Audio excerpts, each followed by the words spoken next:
What if you sneezed money, but it hurt a lot? Imagine every time you sneeze, cash literally shoots out of your nose. Coins, bills, real money. You could make hundreds, even thousands from one sneeze. Sounds great, right? Here's the catch. It feels like being punched in the face by a truck.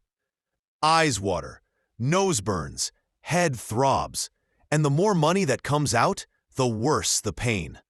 A $1 sneeze? Like a bad allergy. $100? Like getting slammed in the nose. $10,000? Feels like your face just broke. People would try to trigger sneezes on purpose. Pepper, cold air, bright lights. But that pain would hit hard.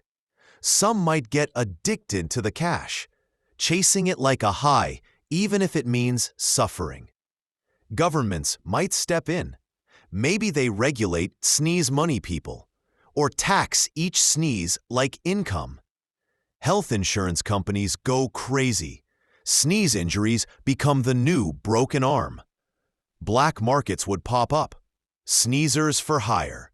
Some rich folks paying others to sneeze and hand over the cash. Sneeze fighters.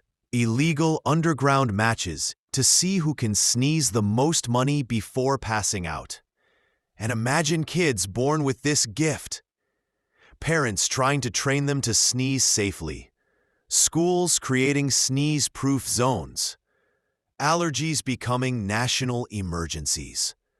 Now, ask yourself, would you want this power? Endless money, but with endless pain? Would you trade comfort for cash? Or choose peace over profit?